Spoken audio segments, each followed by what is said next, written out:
여러분, 지금 이 순간에도 누군가는 부엌 한 구석에서 설거지를 마치고 젖은 손등을 앞치마에 대충 닦으며 아무에게도 들키지 않을 만큼 조용히 한숨을 내쉬고 있습니다. 그 한숨의 무게를 아는 사람만이 오늘 밤 이 이야기를 끝까지 따라올 수 있을 것입니다. 오래 참고 오래 미루고 오래 삼키느라 정작 자기 마음이 어디서부터 닳아졌는지도 모른 채 살아온 사람의 조용한 슬픔. 그것은 드라마처럼 눈물을 쏟아내는 종류가 아니라 밤마다 천장을 바라보며 왜 나는 늘 마지막이어야 하지 하고 가슴 안에서만 되뇌는 종류의 슬픔입니다. 가족을 위해 산다는 말은 세상에서 가장 따뜻하게 들리지만 그 말이 20년, 30년, 때로는 평생 반복되면 어느 날 거울 앞에 서서 내 삶은 보이지 않고 역할만 남았다는 사실을 깨닫게 됩니다. 오늘 밤 저는 바로 그 역할의 무게 아래에서 천천히 자기 자신을 이뤄온 사람들의 이야기를 하려 합니다. 누가 잘했는지 따지지 않겠습니다.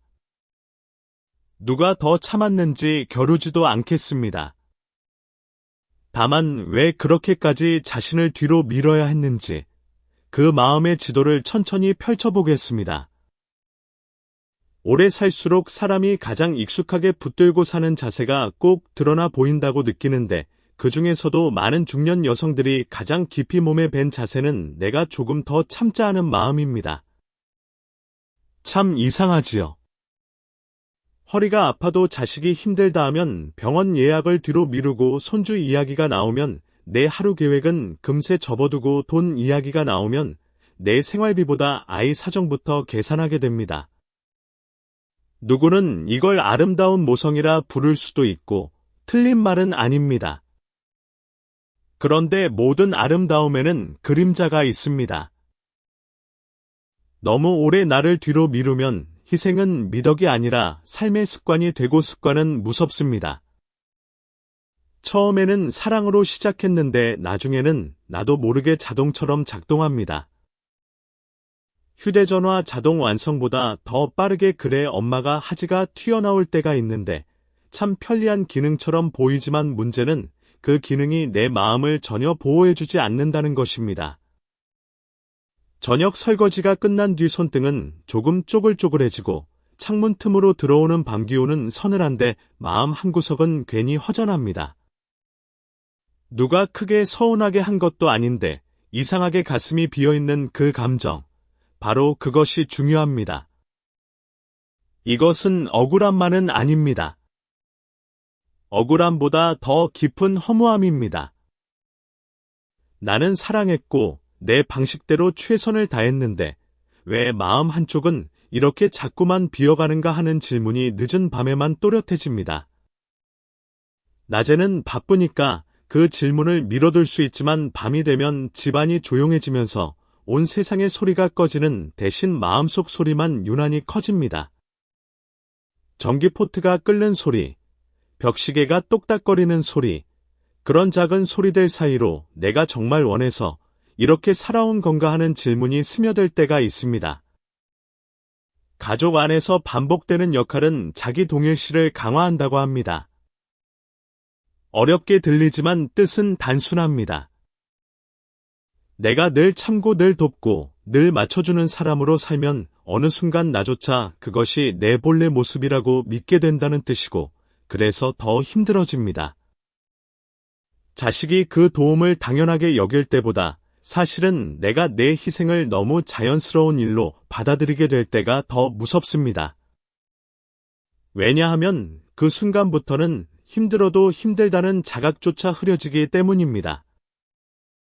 물속에서 천천히 온도가 올라가면 끓는 줄 모르는 것처럼 오랫동안 조금씩 자기를 줄여온 사람은 어디서부터 줄어들었는지 감을 잡기가 어렵습니다.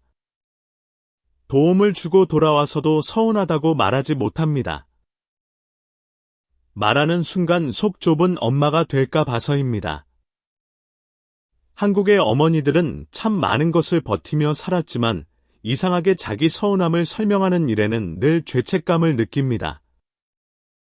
마치 감기 걸린 사람이 기침하면서 미안하다고 사과하는 것처럼 자기 감정을 드러내는 것 자체를 민폐로 여기는 것입니다. 그 기묘한 죄책감은 어디서 온 것일까요? 누가 가르쳤을까요? 아마 누구 한 사람이 가르친 것이 아니라 수십 년간 반복된 관계의 흐름이 자연스럽게 몸에 새긴 것일 겁니다. 어릴 때는 며느리로서 참았고 젊을 때는 아내로서 참았고 중년에는 엄마로서 참았고 이제는 할머니로서 참고 있으니 참는 것이 인생의 기본 자세처럼 굳어진 것이지요. 자신을 마지막 자리에 두는 사랑은 결국 사랑하는 마음까지 지치게 만듭니다. 자식을 아끼는 마음은 귀하지만 내 삶을 한 번도 제대로 지켜보지 못한 채 흘려보내는 것은 결코 지혜가 아닙니다. 꿀벌도 꿀을 모으다가 자기 집을 잃어버리면 오래 버티지 못하고 사람도 다르지 않습니다. 밖에서 보면 좋은 엄마, 헌신적인 아내, 책임감 있는 어른으로 보일 수 있지만 속에서는 왜 나는 늘 마지막이어야 하지? 내가 힘들다고 말하면 괜히 짐이 되는 것 같아. 이제는 좀 쉬고 싶은데 쉬는 것조차 미안해 같은 말들이 조용히 쌓이고 그 조용한 말들이 쌓여 어느 날 문득 내가 잘못 산 건가 하는 늦은 자각으로 올라옵니다. 그 자각을 탓하려는 것이 아닙니다. 오히려 아주 늦은 것 같아도 그것은 망가진 것이 아니라 이제야 보이기 시작한 것이라고 말씀드리고 싶습니다. 너무 오래 가족부터라는 말로 살아온 사람일수록 자기 삶을 돌아보는 일은 이기심이 아니라 회복의 시작이고 그 회복은 늘 거창하게 오지 않습니다. 아주 조용하게 내가 왜 이렇게까지 지쳤는지를 인정하는 순간부터 시작됩니다. 그 인정이 바로 오늘 밤 우리에게 필요한 첫 번째 숨입니다. 그렇게 한 번쯤 자기 마음의 빈자리를 들여다보고 나면 놀랍게도 거창한 사건보다 아주 평범한 하루가 더 선명하게 떠오릅니다. 삶을 무너뜨리는 것은 대개 드라마 같은 큰 충격이 아니라 너무 익숙해서 대수롭지 않게 넘겨버린 작은 장면들의 반복이기 때문입니다. 예를 들어 이런 순간이 있습니다. 허리가 며칠째 묵직하게 아프고 아침에 침대에서 몸을 일으킬 때 잠깐 이를 악물어야 할 만큼 몸이 무거운 날입니다. 겨우 병원 예약도 잡아두었고 오늘만은 진료를 받고 집에 와서 좀 누워 있어야겠다고 마음먹습니다. 그런데 그때 전화가 옵니다. 엄마, 이번 주만 좀 봐줄 수 있어. 정말 이번 한 번만이야. 그 말 앞에서 마음이 먼저 움직입니다. 몸보다 마음이 먼저 일어납니다. 입에서는 거의 반사적으로 그래, 알았어가 나옵니다. 몸은 이미 힘들다고 신호를 보내고 있는데 엄마라는 역할은 늘 몸보다 빨리 대답합니다. 마치 오래된 근육 기억처럼 생각하기도 전에 입이 먼저 동의하는 것입니다. 그렇게 나갔다가 집에 돌아오면 다리는 퉁퉁 붓고 허리는 더 굳어 있는데도 자식 앞에서는 괜찮아, 별거 아니야 하고 말합니다.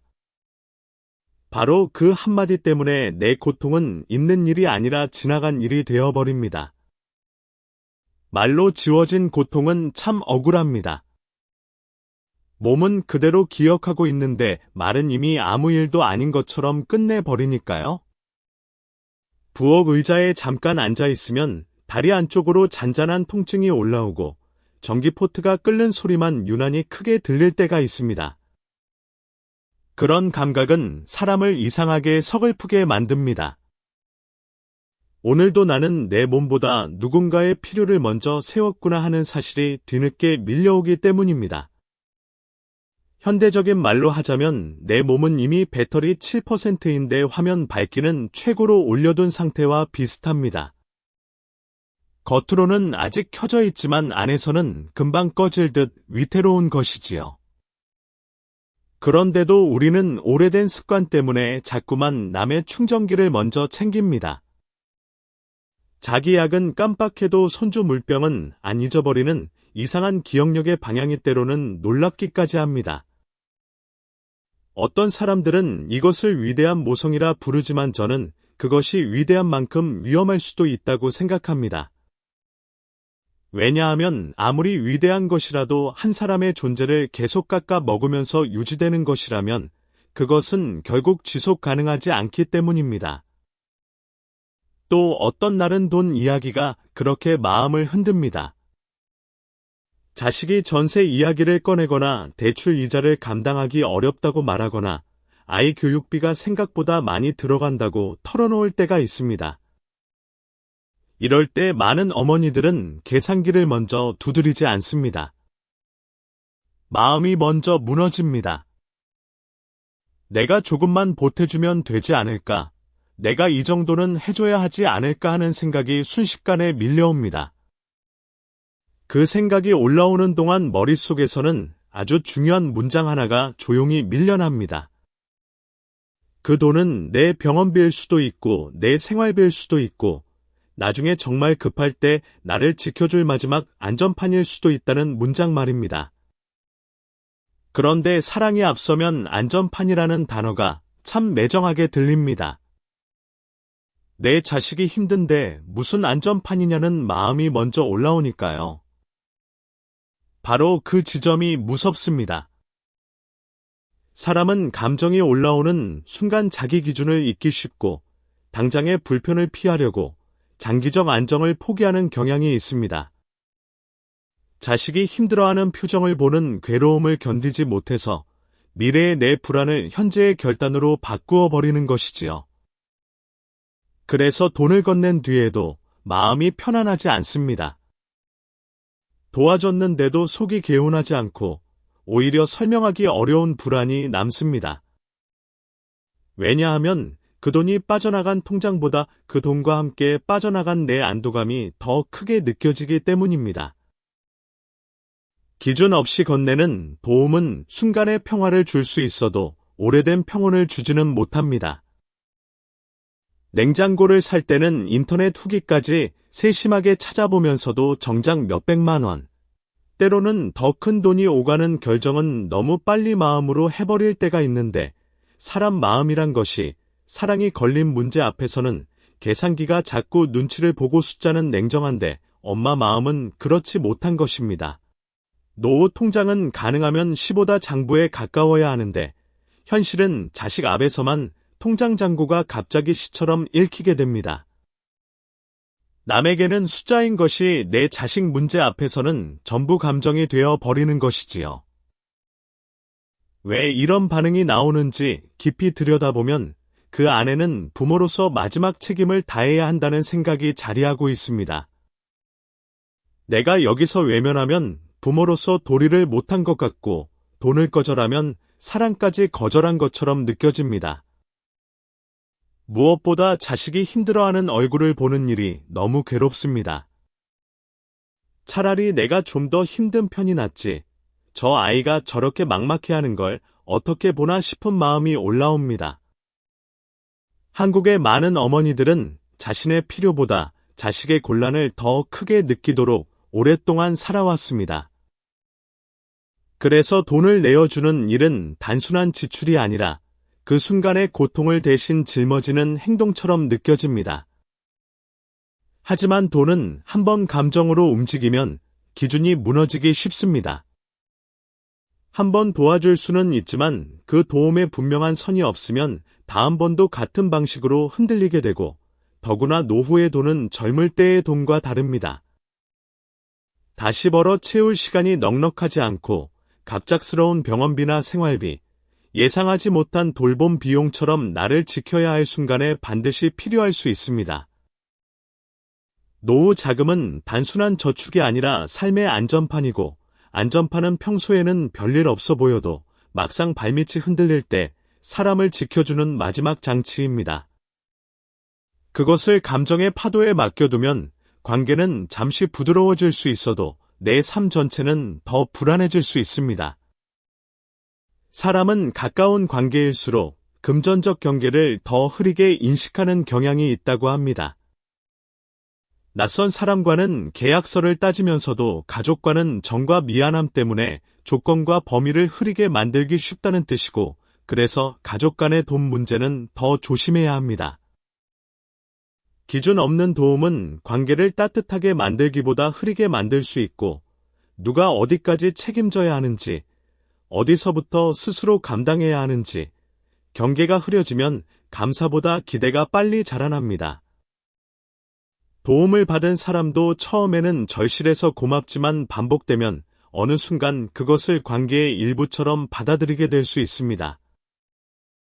엄마가 또 어떻게든 해주겠지 하는 생각이 조용히 자리 잡고, 그러면 어머니는 준 뒤에도 편하지 않고 못 준 날에는 더 큰 죄책감에 시달리게 됩니다. 준 날도 편치 않고 못 준 날도 괴로운 구조. 그것은 사랑의 구조가 아니라 소모의 구조입니다. 더 안타까운 것은 자식이 스스로 책임질 기회를 놓칠 수도 있다는 점인데, 사람은 누군가가 계속 메워주는 구조 안에서는 현실을 직시하는 힘이 늦게 자라기 쉽습니다. 이것은 냉정한 말이 아니라 오히려 더 긴 사랑의 관점입니다. 당장의 고통을 덜어주는 일도 중요하지만 끝내 자기 몫을 감당하는 힘을 배우는 것은 더 중요하기 때문입니다. 무너질 때까지 주는 사랑은 오래가지 못하고 무너지지 않게 지키며 주는 사랑이 더 오래 따뜻합니다. 그리고 어떤 장면은 너무 작아서 더 아픕니다.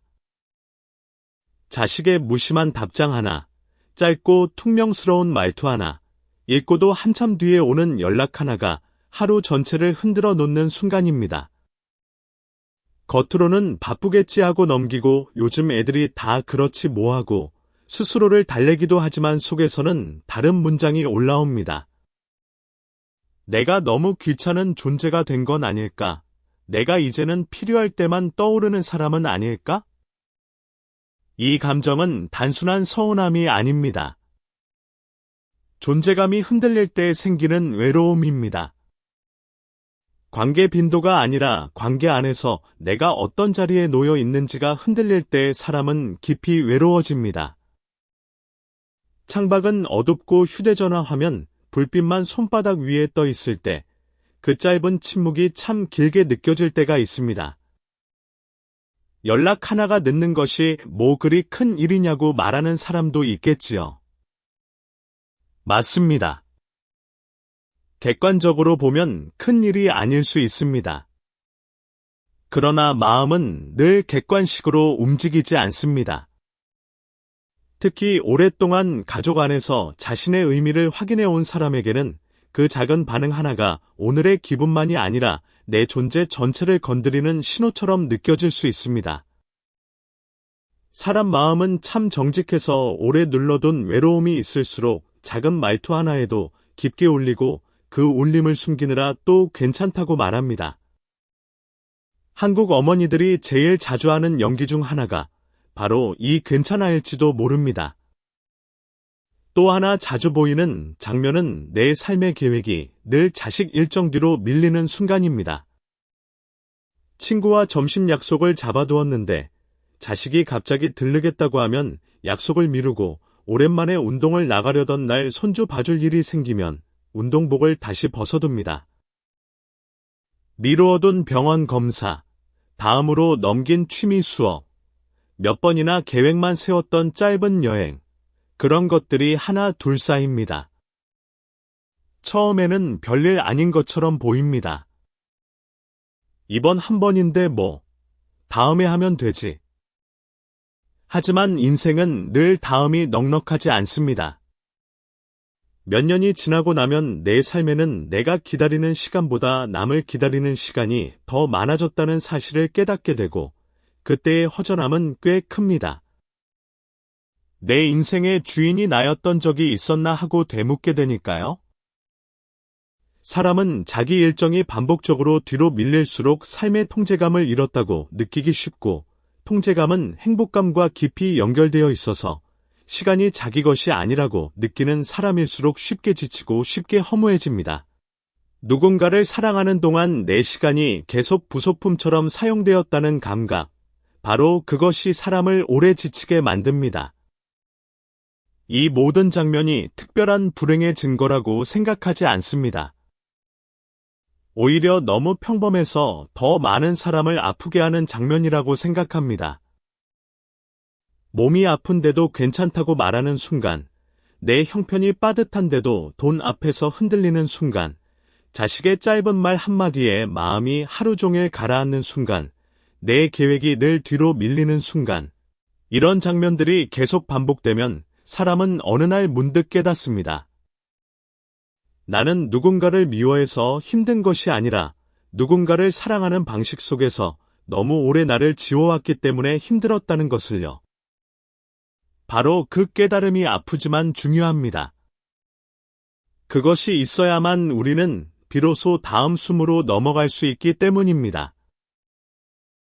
힘들다는 감정만 붙잡고 있으면 사람은 쉽게 자기 성격 탓으로 돌아갑니다. 내가 원래 예민한가 보다.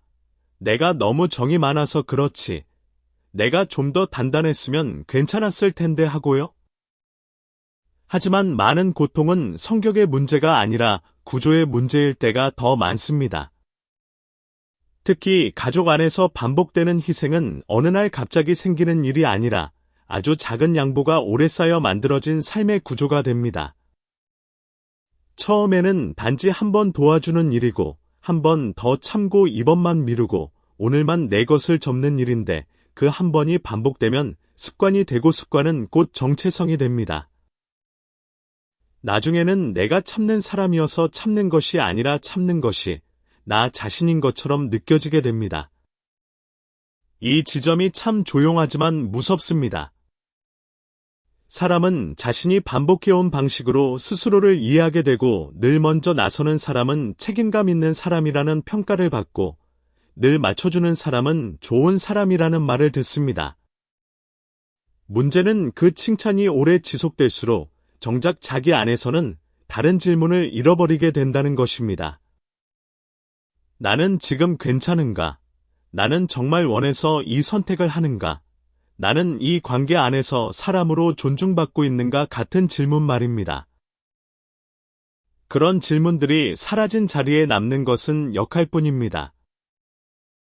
엄마, 아내, 할머니, 집안의 중심, 늘 버텨주는 사람, 겉으로 보기엔 든든한 이름들이지만 그 이름들만 남고 나라는 사람의 감각이 흐려지기 시작하면 삶은 아주 서서히 공허해집니다. 오래된 집벽지가 햇빛에 조금씩 바래듯 하루하루는 티가 안 나는데 어느 날 문득 돌아보면 색이 다 빠져 있는 것과 비슷합니다. 인간은 반복되는 역할 기대 속에서 스스로의 욕구를 뒤로 미루는 일에 점점 더 익숙해진다고 합니다. 한 번 참고 두 번 참는 것이 세 번째는 더 쉬워지는 것이지요. 익숙함은 편안함을 주기도 하지만 때로는 경고음을 없애버립니다. 원래 그렇지 뭐. 엄마는 다 그렇지. 가족인데 이 정도는 해야지 같은 말은 겉으로는 점잖지만 사실은 자기 소모를 정상으로 만드는 아주 교묘한 문장일 수 있습니다. 말은 따뜻한데 결과는 차갑다는 점에서 그런 문장들은 겨울 이불 광고 같은 얼굴을 하고 있습니다. 포근해 보이는데 막상 덮으면 발끝이 시린 것이지요. 가족 안의 희생은 바깥에서의 희생과 다르게 작동합니다. 타인은 도움을 받으면 비교적 선명하게 고마움을 느낄 수 있는데 부탁한 일과 받은 도움의 경계가 비교적 또렷하기 때문입니다. 그런데 가족은 다릅니다. 가족 안에서는 반복되는 배려가 점점 일상이 되고 처음에는 고맙다고 말하던 일도 몇 번 반복되면 원래 그런 것으로 자리 잡기 쉽습니다. 엄마는 원래 해주는 사람, 엄마는 부탁하면 들어주는 사람, 엄마는 언제든 맞춰주는 사람. 바로 이 문장이 관계를 은근히 바꾸기 시작합니다. 많이 줄수록 더 존중받는 것이 아니라 많이 주는 모습이 익숙해지면서 오히려 당연하게 여겨질 수 있습니다. 가족이 나쁘다는 뜻이 아니라 익숙함이라는 것이 원래 그렇습니다. 사람은 자주 받는 것을 점점 자연스럽게 받아들이고 자연스러운 것은 곧 의식하지 않게 되니까요. 눈에 잘 보이지 않지만 분명히 누군가가 감당하고 있는 정서적 조율, 시간의 양보, 분위기의 완충, 이런 비가시적 노동을 한국의 많은 중년 여성들은 너무 오래 너무 능숙하게 해왔습니다. 갈등이 생길 것 같으면 먼저 눌러주고 불편한 공기가 돌면 먼저 부드럽게 만들고 누군가의 사정이 어려우면 내 몫을 줄여서라도 메워왔습니다. 그래서 겉으로는 집안이 조용히 굴러가고 다들 큰 문제 없이 사는 것처럼 보이기도 하지만 그 조용함이 모두 건강한 평화는 아닙니다. 때로는 한 사람의 감정과 시간과 에너지가 계속 보이지 않게 희생된 결과일 수 있습니다. 파도가 없다고 해서 바다가 늘 평온한 것은 아니듯 갈등이 적다고 해서 관계가 반드시 건강한 것도 아닙니다. 참는 사람은 갈등을 줄이는 대신 자기 존재를 희미하게 만들기도 합니다. 화를 내지 않으니 좋은 사람처럼 보이고 문제를 크게 만들지 않으니 어른스럽다고 평가받을 수 있지만 자기 기준을 말하지 않으면 그 빈자리를 결국 다른 사람이 채우게 됩니다. 내 시간을 어디에 쓸지, 내 몸을 어떻게 돌볼지, 내 돈을 어디까지 쓸지, 내 감정을 어느 정도까지 눌러둘지에 대한 기준이 모두 흐려지면 겉으로는 가족이 많은 삶이어도 속으로는 아주 외로운 삶이 될 수 있습니다. 왜냐하면 외로움은 혼자 있을 때만 오는 것이 아니라 내 삶의 기준을 내가 쥐고 있지 못할 때도 깊게 찾아오기 때문입니다. 노후의 가장 큰 빈곤이 돈만은 아니라고 생각합니다. 물론 돈은 중요하고 건강도 중요하지만 그것만큼 중요한 것이 결정권입니다. 내가 오늘 쉬어야 할지 움직여야 할지, 이 부탁을 들어줄지 거절할지, 이 돈을 쓸지 지킬지, 이 말에 서운했다고 표현할지 그냥 넘길지, 그런 작고 큰 결정들을 내가 스스로 할 수 있는가? 바로 그것이 삶의 중심입니다. 결정권이 없는 삶은 겉으로 보기엔 안정되어 보여도 속에서는 쉽게 무너집니다. 누군가에게 계속 필요한 사람이었는데도 이상하게 마음이 허전한 이유, 가족이 있는데도 자꾸만 외로운 이유가 바로 여기에 있습니다. 선택은 늘 하고 있는 것 같은데 정작 중요한 기준은 내 안이 아니라 타인의 필요에 의해 움직이고 있을 때 사람은 자신이 사라진 듯한 느낌을 받습니다. 감각으로 말하자면 집안은 조용하고 벽시계는 일정한 간격으로 똑딱거리는데 정작 내 마음은 마치 남의 집 거실에 앉아있는 사람처럼 어색한 느낌. 분명 내가 사는 집인데도 내 자리가 흐릿하게 느껴지는 순간 말입니다. 그런 순간이 많아질수록 사람은 점점 더 작은 반응에 흔들립니다. 자식의 말투 하나, 연락빈도 하나, 부탁하는 방식 하나에도 유독 크게 마음이 출렁이는데 단지 예민해서가 아닙니다. 이미 내 삶의 중심이 바깥에 많이 나가 있기 때문에 바깥의 작은 흔들림이 안까지 크게 전달되는 것입니다. 중심이 단단히 안에 있을 때 사람은 조금 덜 흔들리지만 중심을 오래 바깥에 맡겨둔 사람은 미세한 변화에도 크게 흔들릴 수밖에 없습니다. 사랑은 관계를 지탱하지만 기준은 나를 지탱합니다. 이 둘 중 하나만 있어서는 오래 버티기 어렵습니다. 사랑만 있고 기준이 없으면 사람은 따뜻하지만 쉽게 소모되고 기준만 있고 사랑이 없으면 사람은 버틸 수는 있어도 관계가 메말라집니다. 우리가 회복해야 하는 것은 사랑을 버리는 일이 아니라 사랑 안에서 기준을 다시 세우는 일입니다. 자식을 사랑하는 것과 나를 잃어버리는 것은 같은 일이 아니고 오히려 내가 무너지면 관계도 서서히 무너집니다. 존중이 사라지고 피로가 쌓이고 말하지 못한 원망이 마음구석에 먼지처럼 쌓이고 처음에는 작아 보여도 그 먼지가 오래 쌓이면 숨쉬기조차 답답해집니다. 이 문제를 단순히 마음이 약해서 생긴 일로 보지 않습니다. 이것은 노후 전체를 흔들 수 있는 관계의 구조입니다. 지금까지의 희생이 모두 잘못이었다는 뜻도 아닙니다. 다만 그 희생이 너무 오래 계속되어 이제는 내 몸과 시간과 감정과 돈과 결정권까지 천천히 잠식하고 있다면 그때는 멈춰서 구조를 봐야 합니다. 구조를 본다는 것은 차갑게 계산하겠다는 뜻이 아니라 오히려 더 늦기 전에 관계를 건강하게 만들겠다는 뜻이고, 사랑을 끊겠다는 것이 아니라 사랑이 더 이상 한 사람만 소모시키지 않도록 흐름을 바꾸겠다는 뜻입니다.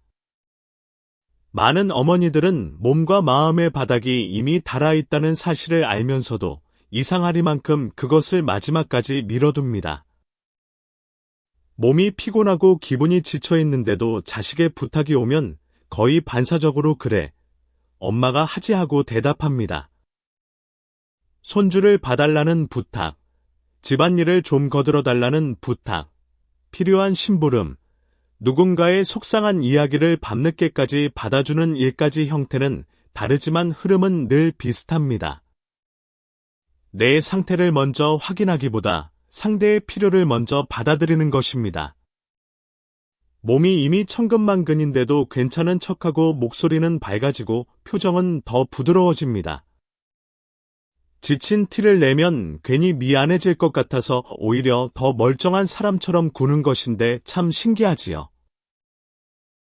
몸은 쉬고 싶다고 말하는데 표정은 서비스 정신이 투철합니다. 가장 아픈 사람이 가장 멀쩡한 척하는 집이 생각보다 많습니다. 왜 이런 반응을 보이게 될까요? 단지 착해서만은 아닙니다. 마음속 더 깊은 곳에는 두려움이 있습니다. 엄마 역할에서 조금 밀려나면 내가 쓸모없는 사람이 되는 것은 아닐까 하는 두려움, 거절했다가 자식에게 서운한 소리를 들으면 어쩌나 하는 두려움, 그리고 오랫동안 내가 버텨야 집이 굴러간다는 책임감으로 살아온 세월이 몸에 남긴 습관이 있습니다. 오래된 습관은 생각보다 힘이 세서 머리로는 오늘은 좀 쉬어야지 하다가도 막상 부탁이 들어오면 몸이 먼저 움직입니다. 마치 오래된 집 현관등처럼 스위치를 누르기도 전에 희미하게 켜지는 느낌이지요. 가족의 필요 앞에서 자동으로 켜지는 책임감. 그것이 때로는 미덕이 아니라 자기 소모의 회로가 되기도 합니다. 겉으로는 사랑처럼 보이지만 실제로는 자식에게 이런 신호를 보내게 됩니다. 엄마는 언제든 자기 몸보다 우리를 먼저 두는 사람이라는 신호 말입니다. 이 신호가 반복되면 배려는 부탁이 아니라 기대가 되고, 처음에는 미안해하며 부탁하던 일도 나중에는 자연스러워지고, 자연스러운 것은 점점 당연한 것으로 굳어집니다. 가족이 일부러 나빠져서가 아니라 사람은 반복되는 패턴을 금방 기준으로 받아들이기 때문입니다.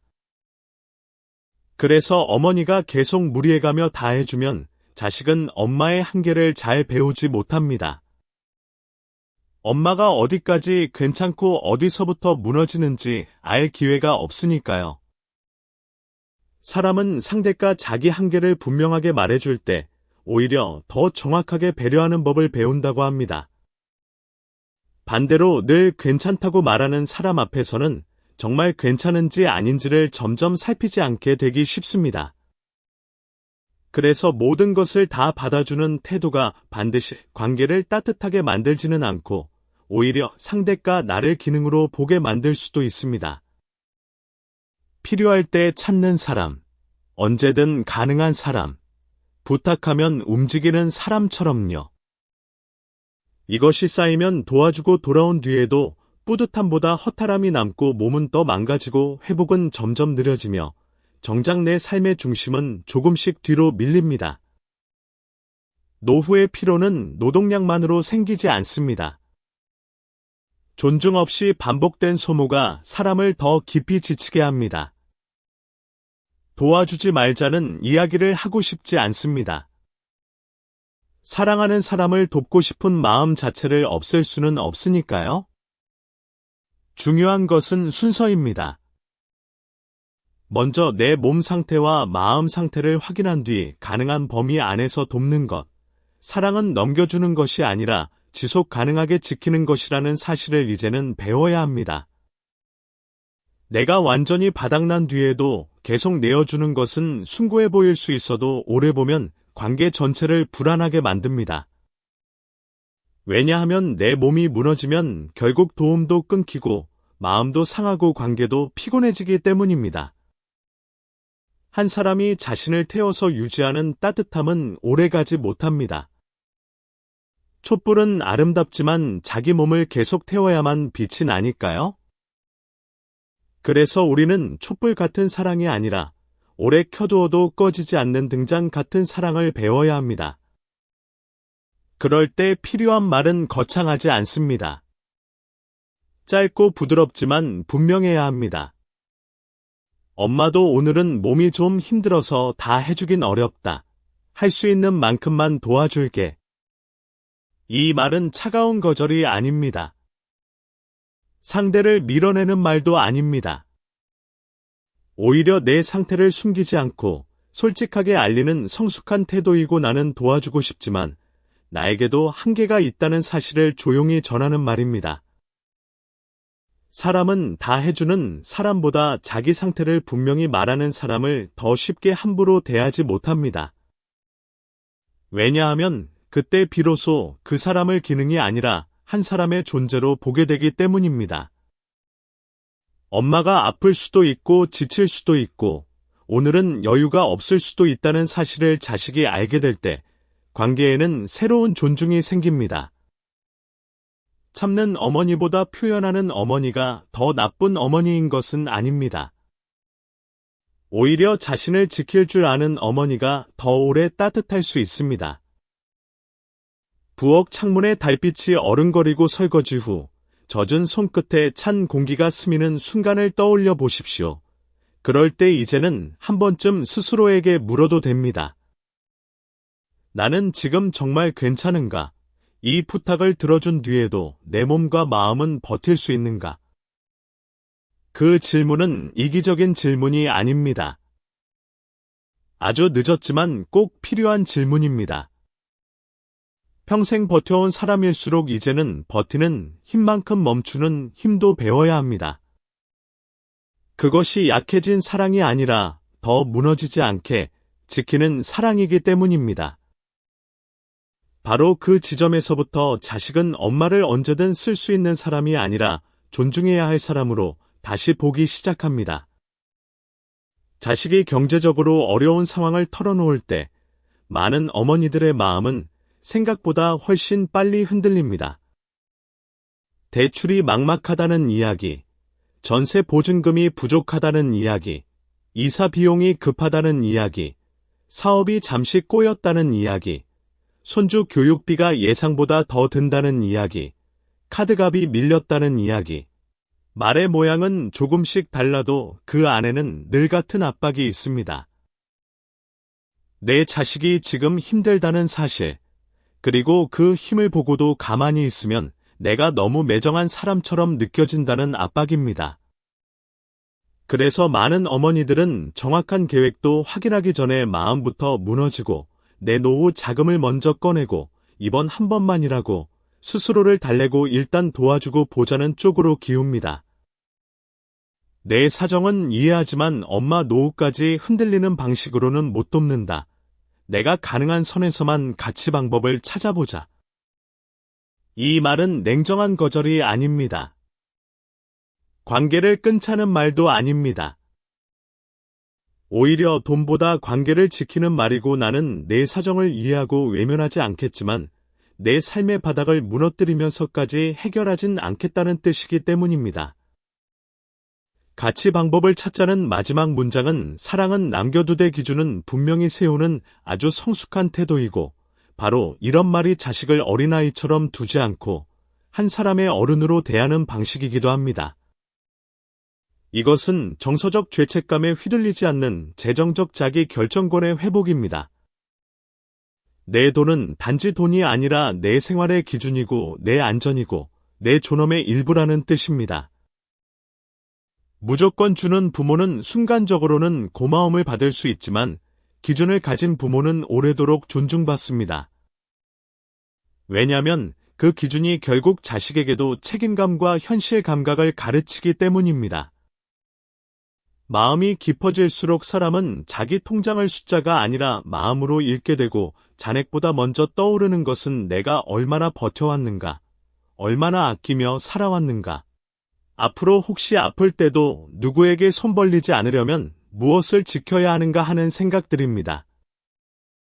그러니 이제는 한 번쯤 이 말을 스스로에게 허락해도 됩니다. 나는 자식을 사랑하지만 내 노후를 희생의 창고처럼 열어줄 의무는 없다. 이 문장은 차갑지 않습니다. 오히려 아주 따뜻한 현실입니다. 내가 무너지지 않아야 관계도 오래가고 내가 흔들리지 않아야 사랑도 원망으로 변하지 않기 때문입니다. 돈의 기준까지 조금씩 세우기 시작하면 그 다음에는 더 섬세하고도 더 깊은 자리와 마주하게 됩니다. 바로 내 결정권과 감정의 자리입니다. 자식이 갑자기 오겠다고 하면 내 일정은 당연하다는 듯 접고 말투가 서운해도 그냥 넘기고 방문 시간이 마음에 걸려도 괜찮다고 말하고 집안의 역할이 한쪽으로 기울어도 별말 없이 받아들이는 일이 반복됩니다. 겉으로 보면 큰 갈등은 없지만 그 평화가 누구의 감정을 깎아 만든 것인지까지 들여다보면 이야기가 달라집니다. 서운해도 바로 풀어버리고 불편한 점이 있어도 입 밖으로 내지 않고 자식 기분이 상할까봐, 괜히 예민한 엄마처럼 보일까봐, 혹시 관계가 틀어질까봐 내 감정보다 자식의 평온을 먼저 살핍니다. 어른이니까 참는 거지. 자식한테 뭘 그런 걸 다 말하나. 바쁜 애들 붙잡고 괜히 무겁게 만들 필요 없지 하고 넘기지만 감정을 계속 접어두는 것이 정말 어른스러운 일인지는 이제 한번 다시 물어볼 필요가 있습니다. 관계가 틀어질까 두렵고 말을 꺼냈다가 괜히 민감한 엄마로 보일까 걱정되고 내 감정보다 자식의 안정을 우선하는 일에 너무 오래 익숙해져 버렸기 때문에 이런 반응이 나오는 것인데 한국의 많은 어머니들은 집안의 공기를 흐리지 않는 역할을 오래 맡아왔습니다. 분위기가 어색해질 것 같으면 먼저 말끝을 누그러뜨리고 서운한 일이 있어도 큰 일로 만들지 않으려 애쓰고 자기 감정보다 전체 분위기를 먼저 돌보는 쪽으로 몸이 먼저 움직이는 일종의 정서적 완충제 역할을 해온 셈입니다. 문제는 그렇게 오래 남의 충격을 흡수하다 보면 정작 내 마음에 금이 가는 소리는 아무도 듣지 못한다는 것입니다. 감정을 억누르는 것보다 감정을 정리해서 표현하는 사람이 관계 만족도가 더 높다고 자주 이야기됩니다. 감정을 표현한다고 해서 갈등이 꼭 커지는 것이 아니라 오히려 관계가 더 분명해지고 오해가 줄어들 수 있다는 뜻인데 우리는 종종 반대로 배워왔습니다. 좋은 엄마는 참는 사람, 점잖은 어른은 말하지 않는 사람, 성숙한 여성은 자기 감정을 드러내지 않는 사람처럼요. 감정은 바로 말하지 않으면 사라지는 것이 아니라 마음 안에서 모양만 바꾸어 남습니다. 처음에는 서운함이었던 것이 나중에는 냉담함이 되고 더 오래 쌓이면 어느 날 갑자기 폭발처럼 튀어나오기도 합니다. 조용하던 사람이 어느 날 너무 차갑게 변하거나 별일 아닌 것 같은 순간에 눈물이 먼저 나는 이유도 그 때문일 때가 많습니다. 감정을 계속 접어두면 갈등이 줄어드는 것이 아니라 내 안에서만 오래 썩고 겉으로 조용한 관계가 사실은 한 사람의 감정만 계속 희생되는 관계일 수 있습니다. 사람은 자기 감정을 자꾸 부정당하면 나중에는 아주 작은 신호에도 크게 흔들립니다. 마치 바람이 새서 흔들리는 것이 아니라 뿌리가 약해져서 흔들리는 나무처럼요. 상대를 이해하는 것과 내 감정을 없던 일로 만드는 것은 전혀 다른 일인데 우리는 너무 자주 이 둘을 같은 일처럼 취급해왔습니다. 감정을 무겁게 쏟아내는 일이 필요한 것이 아닙니다. 자식을 붙잡고 지난 세월의 서운함을 한꺼번에 쏟아내자는 말도 아닙니다. 오히려 그 반대입니다. 감정을 참는 것보다 감정을 정리해서 간단하고 분명하게 전달하는 것, 그것이 더 어른스러운 방식입니다. 중년 이후의 품격은 감정이 없는 데서 나오지 않고 감정에 휘둘리지 않고 감정을 다룰 줄 아는 데서 나옵니다. 울지 않는 사람이 강한 사람이 아니라 울고 싶은 마음이 올라와도 그것을 말로 정리할 수 있는 사람이 더 단단한 사람일 수 있습니다. 참는 힘만으로는 관계를 오래 지킬 수 없고 기준 있게 표현하는 힘이 있어야 관계가 건강해집니다. 그 말은 엄마 마음에 좀 서운하게 남는다. 다음엔 조금만 더 부드럽게 말해주면 좋겠다. 이 말은 상대를 공격하지 않고 과거를 들추지도 않고 감정을 과장하지도 않습니다. 다만 내 마음을 지우지 않은 채 조용히 자리를 만들어줍니다. 나는 상처받지 않는 사람이 아니라 상처를 받아도 그것을 차분히 표현할 수 있는 사람이라고 알려주기 때문입니다. 이것은 감정 조절이 아니라 감정 소유권의 회복입니다. 내 감정이 존재한다는 사실을 인정하고 그 감정을 내가 책임있게 다룬다는 뜻입니다. 내 결정권도 마찬가지입니다. 자식이 갑자기 오겠다고 할 때 내가 오늘은 어렵다고 말할 수 있는가?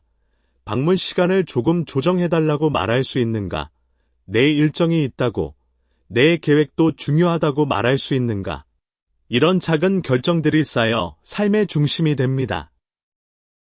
인생은 작은 결정들이 모여 흐름을 만들고 늘 남에게 맞추는 쪽으로만 결정해 온 사람은 어느 날 자기 삶이 낯설어지지만 반대로 작은 것부터 내 의사를 담기 시작한 사람은 조금씩 자기 자리로 돌아옵니다. 처음에는 어색할 수 있지만 생각보다 많은 관계는 누군가가 처음으로 자기 자리를 분명히 했을 때 오히려 더 안정됩니다. 모호함은 갈등을 피하는 것 같지만 사실은 오해를 키우기 쉽기 때문입니다. 내 마음을 차분하게 표현할 수 있을 때 자식도 엄마를 감정 쓰레기통이 아니라 존중해야 할 어른으로 보게 됩니다. 조금 표현한다고 사랑이 줄어드는 것이 아니고 오히려 표현하지 않아서 생기는 오해와 거리감이 더 큽니다.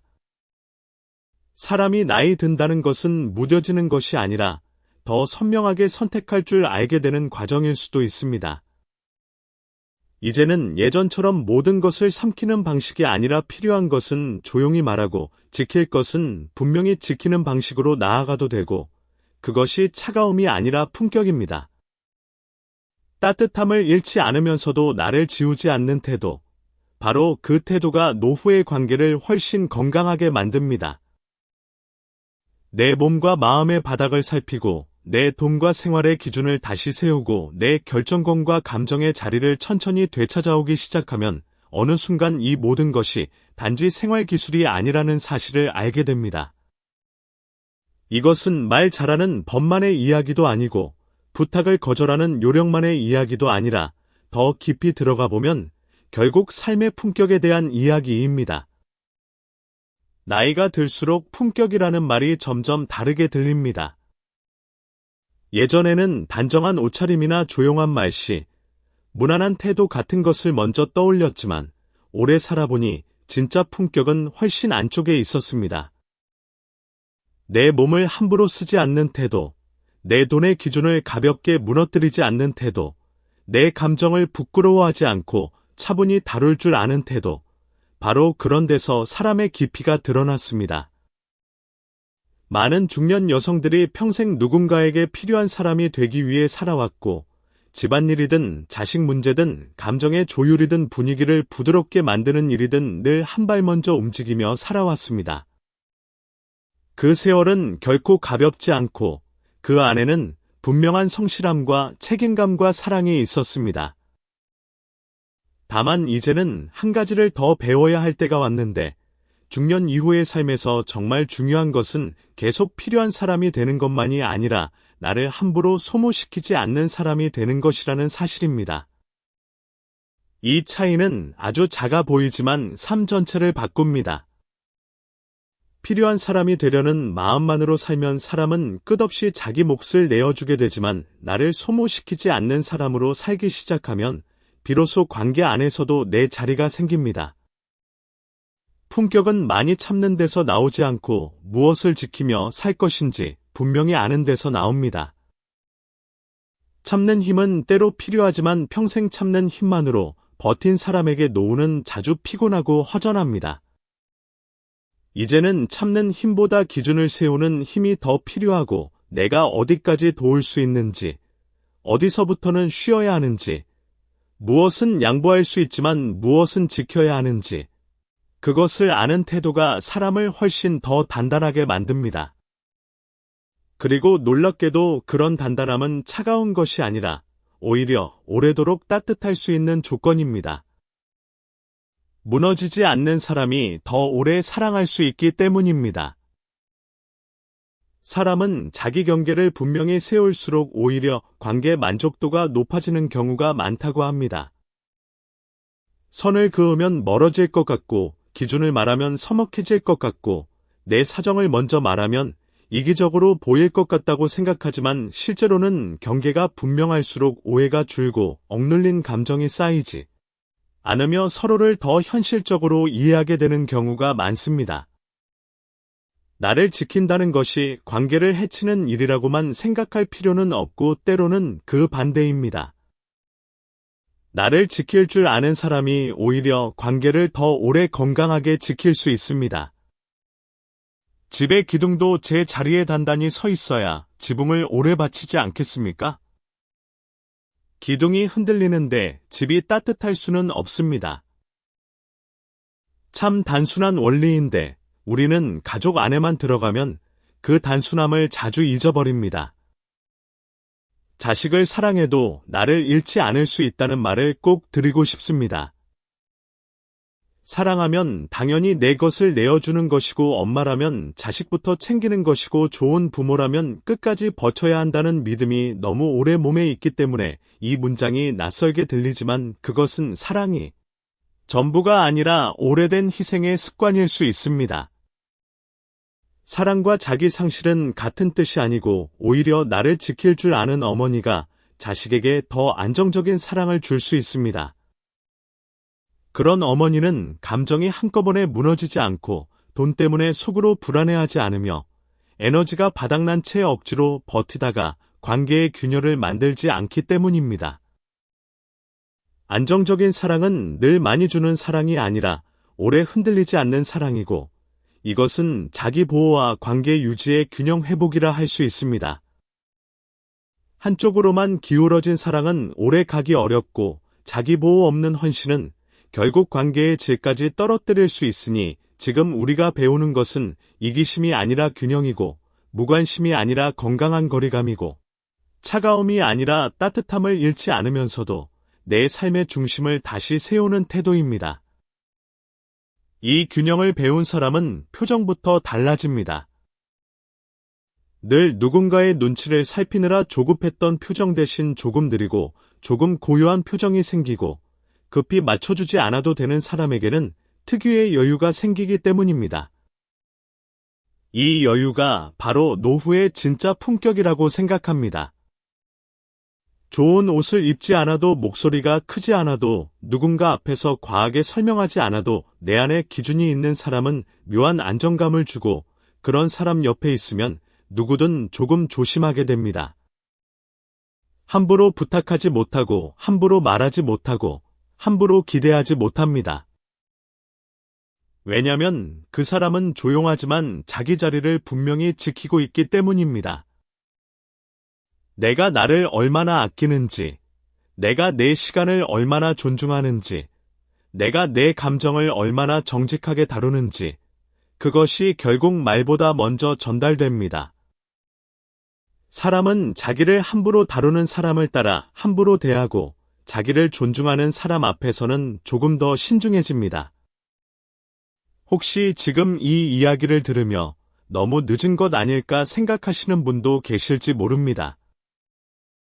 평생 이렇게 살아왔는데 이제 와서 달라질 수 있을까? 이미 자식도 나를 늘 그런 사람으로 알고 있는데 지금부터 기준을 세우면 어색하지 않을까 걱정되실 수도 있지만 이것은 늦게 배운 것이 아니라 이제야 제대로 배우는 것입니다. 살아온 세월이 길다는 것은 틀린 길을 오래 걸었다는 뜻이 아니라 이제는 무엇이 나를 닳게 했는지 분별할 수 있는 눈이 생겼다는 뜻일 수도 있습니다. 인생의 후반부에는 속도가 중요한 것이 아니라 방향이 중요하고 지금부터라도 내 삶의 중심을 다시 세울 수 있다면 그것은 늦은 시작이 아니라 가장 정확한 시작일 수 있습니다. 밤이 깊어질수록 방 안의 소리는 더 작아지고 커튼 너머의 불빛은 조금 흐려지고 찻잔 바닥에 남은 미지근한 온기만 손끝에 느껴질 때가 있습니다. 그런 시간에는 사람도 조금 진실해집니다. 낮에는 괜찮다고 넘겼던 마음이 밤에는 또렷해지고 나는 이제 조금 덜 소모되고 싶다. 나는 누군가에게 계속 필요한 사람으로만 남기보다 나를 함부로 다루지 않는 사람으로 살고 싶다. 나는 자식을 사랑하지만 나를 마지막 자리에 두는 습관에서는 이제 조금씩 벗어나고 싶다. 바로 그런 마음이 올라온다면 그것은 차가워진 것이 아니라 살아난 것입니다. 내 안의 존엄이 다시 고개를 드는 것입니다. 노후의 존엄은 누가 선물처럼 주는 것이 아니라 내가 내 몸을 함부로 쓰지 않고 내 기준을 스스로 세우고 내 마음을 부끄러워하지 않을 때 비로소 지켜지는 것이고 바로 그 존엄이 있어야 남은 삶도 관계도 훨씬 더 오래 건강하게 갑니다. 끝내 우리가 붙들어야 할 결론은 아주 멀리 있지 않습니다. 자식보다 먼저 지켜야 할 것은 결국 내 존재의 자리라는 사실입니다. 자식을 덜 사랑하라는 말이 아니라 오히려 사랑이 원망으로 변하지 않게 하려면 이제는 내 존재의 자리부터 지켜야 한다는 뜻이고 내 몸과 마음의 바닥, 내 돈과 생활의 기준, 내 결정권과 감정의 자리, 이 세 가지가 무너지지 않을 때 비로소 사랑도 평온하게 오래 갈 수 있습니다. 내 몸과 마음의 바닥을 지킨다는 것은 내가 어디까지 괜찮고 어디서부터 무리인지를 스스로 알아차리고 숨기지 않는 일이고 내 돈과 생활의 기준을 지킨다는 것은 자식의 어려움을 외면하지 않되 노후까지 흔들리게 만드는 방식으로는 움직이지 않는 일이고 결정권과 감정의 자리를 지킨다는 것은 서운함이 생겼을 때 그것을 없는 일로 만들지 않고 차분히 표현하며 내 일정과 내 사정을 삶의 중심에서 밀어내지 않는 일입니다. 이 세 가지는 따로 떨어진 기술이 아니라 결국 하나로 이어지는데 그것은 내가 나를 존중하는 방식입니다. 사람은 종종 사랑을 증명하기 위해 자신을 지워야 한다고 믿고 특히 어머니라는 이름 아래에서는 더 그렇습니다. 많이 참아야 좋은 엄마 같고 많이 내어줘야 따뜻한 엄마 같고 끝까지 버텨야 제대로 된 부모 같다고 믿기 쉽지만 그렇게 자신을 지운 사랑은 언젠가 마음속 어딘가에 피로를 남깁니다. 처음에는 아주 작은 피로이고 괜찮다고 넘길 수 있지만 그 피로가 쌓이면 소원함이 되고 소원함이 오래되면 허무함이 되고 허무함이 깊어지면 결국 나는 왜 이렇게까지 살아왔을까 하는 질문으로 바뀝니다. 그 질문 앞에서 너무 늦었다고 말하고 싶지 않습니다. 오히려 지금 그 질문을 할 수 있다는 것 자체가 다시 삶의 중심을 세울 준비가 되었다는 뜻일 수 있다고 생각합니다. 내가 나를 지켜야 관계도 오래가고 내가 나를 존중해야 자식도 나를 존중합니다. 이것은 차가운 원칙이 아니라 아주 인간적인 질서입니다. 자기를 끝없이 뒤로 미루는 사람의 사랑은 귀하지만 지치기 쉽고 자기 자리를 알고 지키는 사람의 사랑은 조용하지만 오래갑니다. 그러니 이제는 스스로에게 이런 허락을 주셔도 됩니다. 그래, 이제부터라도 조금은 나를 먼저 생각해도 되는구나. 그래, 내 몸이 힘들면 힘들다고 말해도 되는구나. 그래, 내 돈에도 기준이 있어야 하는구나. 그래, 내 마음이 서운하면 그것을 차분히 말해도 되는구나. 이 허락은 관계를 깨뜨리는 허락이 아니라 나를 지우지 않는 사랑을 시작하는 허락입니다. 오늘 이 이야기를 다 듣고 난 직후 아주 작은 실천 하나만 해보셨으면 좋겠습니다. 누군가의 부탁 앞에서 자동으로 그래, 내가 하지라고 대답하기 전에 아주 잠깐만 멈추어 보는 것입니다. 그 짧은 멈춤 안에서 스스로에게 물어보는 것입니다. 이걸 해도 내 몸은 괜찮은가? 이걸 감당해도 내 돈은 괜찮은가? 이 부탁을 들어준 뒤에도 내 마음은 괜찮은가? 만약 셋 중 하나라도 괜찮지 않다면 그때는 짧고 조용하게 이렇게 말해보는 것입니다. 내 사정도 좀 보고 정할게.